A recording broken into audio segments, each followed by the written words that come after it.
ये बात मैं खास तौर पे उन लोगों के लिए भी कर रहा हूँ कि जिनके वीज़े एक आध महीने के लिए बचे हैं और वो नहीं चाहते अपने होम कंट्री जाना, और वो ये सोच रहे हैं कि हम इन कंट्रियों में असाइलम अप्लाई करके स्टे ले लेते हैं। तो प्लीज़ ये जिला वतनी वाला काम मत करें। 8-8 10-10 साल के लिए आप इन कंट्रियों में फंस जाएंगे। ये बड़े कंट्री हैं, इनके असाइलम भी इतनी आसानी से अप्रूव नहीं होते। तो पुर्तगाल आपके पास अभी भी ऑप्शन है। एक आपको फ़ायदा होगा कि तालीम, आपको कोई स्किल मिलेगी, ठीक है। दूसरा आपको फायदा ये होगा कि ये कार्ड, स्टूडेंट कार्ड, आपको पासपोर्ट तक लेके जाए। आज बात करूंगा मेरे दोस्तों पुर्तगाल के हवाले से 3 टॉपिक पे। पहला टॉपिक मेरा ये है कि जितनी ये जो अभी इमिग्रेशन खुलने वाली है, आर्टिकल 88 89 में आप लोगों को पता है कि ये इमिग्रेशन बंद कर दी गई थी। 3 जून से जो लोग पहले यहाँ पे इस कंट्री में आ गए थे, मैंने आपसे पहले भी जिक्र किया था कि इनके लिए जो गवर्नमेंट है वो कोई ना कोई आसानी ज़रूर लाएगी। आयमा कोई ना कोई एक पेशकश ज़रूर निकालेगी। उस हवाले से बात करूंगा कि अगर आप 3 जून से पहले आए हैं तो क्या डॉक्यूमेंट आपके पास होना बहुत ज़रूरी है, जिसकी वजह से आप यहाँ लीगल हो सकेंगे, अपनी फाइल लॉक दोबारा कर सकेंगे। पहला टॉपिक। दूसरा टॉपिक मेरा, रेजिडेंस कार्ड लेने के चक्कर में सबने कोर्ट केस किया। कुछ के 8-8 10-10 दिन में, कुछ टाइम पहले तक आ रहे थे, उसके बाद से ये सारा मरला जाम हो गया। इससे मेरी लॉयर से बात हुई है, वो इसके बारे में क्या चीज़ एक्सप्लेन कर रही है वो आपको बताऊंगा। तीसरा टॉपिक मेरे दोस्तों बहुत ज़्यादा अहम है।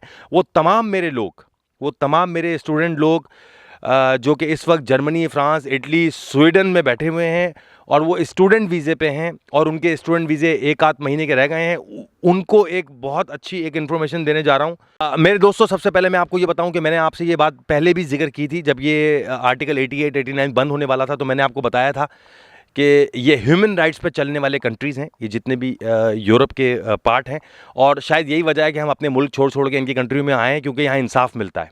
बगैर बताए ये जो फाइल लॉक सिस्टम बंद कर दी गई थी, बगैर अल्टीमेटम दिए, तो इसको ये दोबारा ओपन करने जा रहे हैं। ये सारी न्यूज़ तो आप तक पहुंची हुई होगी, लेकिन इसमें एक चीज़ मैं ऐड करता चलूं। अच्छा, ये भी बताऊं मैं आपको, ये चीज़ कंफर्म्ड हो गई, ये साइन भी हो गए हैं इनकी असेंबलियों से। इसमें जो सबसे अहम चीज़ ये है कि आप अगर अभी भी इस कंट्री में मौजूद हैं और आर्टिकल 88 या 89 से फ़ायदा उठाना चाहते हैं, और अगर आप 3 जून से पहले इस कंट्री में आए हुए हैं और नहीं गए, यहीं पे मौजूद हैं, तो आपका कंट्रीब्यूशन इस कंट्री में बहुत ज़्यादा ज़रूरी है। मेरे पास सवाल आ रहे थे आप लोगों के, वो लोग अभी उनकी नौकरी भी नहीं लगी है और वो 3 जून से पहले आए हुए हैं, मुझसे बोल रहे हैं मुर्तज़ा भाई क्या हम लोग एलिजिबल होंगे, क्योंकि हम इस कंट्री में 3 जून से पहले आए हुए हैं, हमारे निस बने हुए हैं 3 जून के बाद के, मगर हमारे पास बोर्डिंग पास यहाँ का मौजूद है और वो हमारा ट्रैवल अटर्नी और हमारा जो पासपोर्ट है वो शो करता है कि हम 3 जून से पहले इस कंट्री में पहुँचे हुए हैं। तो हमें क्या डॉक्यूमेंट चाहिए होंगे मेरे भाई? जैसे आपने मुझे बताया कि आपके पास यहाँ पे कोई जॉब नहीं है, आप कुछ भी नहीं कर रहे हैं, पाकिस्तान से अपनी कंट्री से पैसा मंगा के यहाँ खर्च कर रहे हैं और किसी किस्म का कोई यहाँ पे सोशल कंट्रीब्यूशन आप नहीं कर रहे हैं, तो आपके लिए मुश्किल हो सकती है, क्योंकि ये जो कागज़ आप ले रहे हैं ना, ये आर्टिकल 88 और 89 की बिना पे ले रहे हैं। जो 3 जून के पहले वाले लोग हैं और वो रेजिडेंस कार्ड लेना चाह रहे हैं और जो उनका फाइल लॉक का सिस्टम अलाउ कर दिया गया है, तो उनको सोशल कंट्रीब्यूशन अपना शो ज़रूर करना पड़ेगा, चाहे वो आर्टिकल 88 हो या 89 हो। इसमें मैं शॉर्टली बताऊं कि आपका जॉब कॉन्ट्रैक्ट होना बहुत ज़रूरी है या आपकी कोई सेल्फ एक्टिविटी का होना बहुत ज़रूरी है। इस सेल्फ एक्टिविटी के हिसाब से मैं आपको एक छोटी सी एक बात और भी बताऊं। अभी रिसेंटली आयमा ने लोगों से ये पूछना शुरू कर दिया है कि हमें ये बताओ कि हर महीने जो आप ग्रीन स्लिप बना रहे हो तो इसका फतूरा दिखाओ। जी मेरे दोस्तों, अब चलते हैं अपने दूसरे टॉपिक की तरफ। दूसरा टॉपिक मेरा जो है वो कोर्ट केस से रिलेटेड है। आप सब लोगों के मेरे पास मैसेजेस आ रहे थे, वो मुझसे ये बात पूछ रहे थे कि मुर्तज़ा भाई, पहले अगस्त और सितंबर में हो ये रहा था कि जब जो आदमी भी कोर्ट केस कर रहा था उसका 10 से 15 दिन में जवाब आ रहा था, ठीक है, चाहे वो लिस्बन से हो, चाहे वो कोइम्ब्रा से हो, चाहे वो पनीत से हो।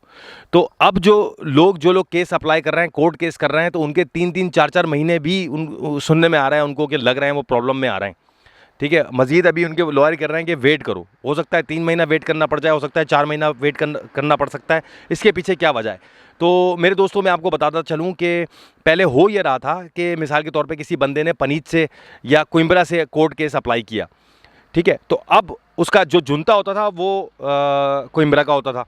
तो अब जितने मामला थे इनके कोर्ट के, इन्होंने सब लिस्बन ही कोर्ट पर छोड़ दिए हैं, जिसकी वजह से केस लेट हो रहे हैं। और दूसरी वजह केस लेट होने की ये है कि एक बहुत बड़ा समंदर एप्लीकेशनों की सूरत में कोर्टों में जमा हो गया है, जिसकी वजह से उनको फैसले करने में बहुत मुश्किल हो रही है, केस स्टडी करने में बहुत मुश्किल हो रही है। और सुनने में मेरे ये भी आ रहा है कि कई लोग ये बातें भी कर रहे हैं, कई लॉयर्स, कि ये जो कोर्ट केस का मामला है इस पे इतनी बड़ी तादाद में रश लग चुका है कि ये आने वाले दिनों में हो सकता है जनवरी से ये कुछ टाइम के लिए बंद भी कर दिया जाएगा। चलते हैं मेरे दोस्त अपने तीसरे टॉपिक की तरफ। मेरा तीसरा टॉपिक, अच्छा एक चीज़ आपको सबसे पहले ये बताऊँ मेरे दोस्तों की, जो पीछे आप देख रहे हैं ना, ये कोई सेट मैंने नहीं लगाया हुआ, ये सब 100% ओरिजिनल है, ठीक है, अभी मैं कैमरा थोड़ा पैन करके भी दिखाऊंगा।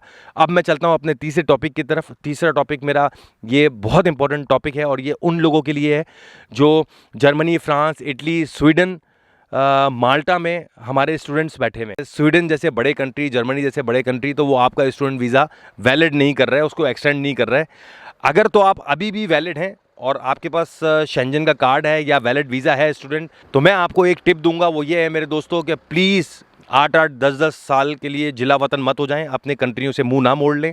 वहाँ बैठ के आपको असाइलम भी अप्लाई करने की ज़रूरत नहीं है कागज़ों के चक्कर में। अभी भी आपके पास चांस है कि अगर आप वैलिड वीज़े पे हो, आपका भले स्टूडेंट 1 महीने का बचा है, तो आप पुर्तगाल आएँ, यहाँ पे एडमिशन लें, एडमिशन लेके यहाँ पे स्टडी करें। स्टडी की बेस पे आर्टिकल 92 के तहत आपको रेजिडेंस कार्ड मिलेगा और पढ़ाई करते करते एक तो आपको पढ़ने का फ़ायदा भी होगा, दूसरा ये कार्ड भी आपको पासपोर्ट तक ले जा सकता है 5 साल में। तो मेरा आप तमाम लोगों को ये एडवाइस है, जितने मेरे लोग शेंजन के मुख्तलिफ कंट्री में बैठे हुए हैं स्टूडेंट वीज़े पे, खुदा के लिए इनलीगल मत हो। अगर आपको लगता है, आप एक्सपीरियंस सामने वाले का देख रहे हैं कि यार मेरे फलां दोस्त का जो है वो वीज़ा इन्होंने एक्सटेंड नहीं किया स्वीडन ने, ये बात मैं खास तौर पे उन लोगों के लिए भी कर रहा हूँ कि जिनके वीज़े 1-8 महीने के लिए बचे हैं और वो नहीं चाहते अपने होम कंट्री जाना, और वो ये सोच रहे हैं कि हम इन कंट्रियों में असाइलम अप्लाई करके स्टे ले लेते हैं, तो प्लीज़ ये जिला वतनी वाला काम मत करें। 8-8, 10-10 साल के लिए आप इन कंट्रियों में फंस जाएंगे। ये बड़े कंट्री हैं, इनके असाइलम भी इतनी आसानी से अप्रूव नहीं होते। तो पुर्तगाल आपके पास अभी भी ऑप्शन है। एक आपको फ़ायदा होगा कि तालीम, आपको कोई स्किल मिलेगी, ठीक है। दूसरा आपको फ़ायदा ये होगा कि ये कार्ड, स्टूडेंट कार्ड, आपको पासपोर्ट तक लेके जाएगा। तो प्लीज़ मेरी एडवाइस को मानिएगा, कोई भी फैसला जल्दबाजी में मत कीजिएगा। मैं कई लोगों से फ़ोन पे बात कर चुका हूँ जो ये स्टेप उठा चुके हैं और अब वो परेशान हैं कि वो उन्होंने गलत कदम उठाया, उनके वीज़े भी एक्सपायर हो चुके हैं और अब वो फंस चुके हैं मुख्तलिफ़ कंट्रियों में। तो प्लीज़ अपने आने जाने के दरवाजे मत ख़राब करें। अपने वैलिड वीज़े के रहते हुए यहाँ पे रेजिडेंसी अप्लाई करें। आर्टिकल 92 में आपको पढ़ाई में भी स्किल में आपके इजाफा होगा और आपको एक यूरोपियन कंट्री जो की नेशनलिटी भी मिलेगी इंशाल्लाह, और आपको रेजिडेंस कार्ड भी मिलेगा। अपना बहुत ख्याल रखें। इंशाल्लाह अगली वीडियो में आपसे मुलाकात होती है। अल्लाह हाफ़िज़।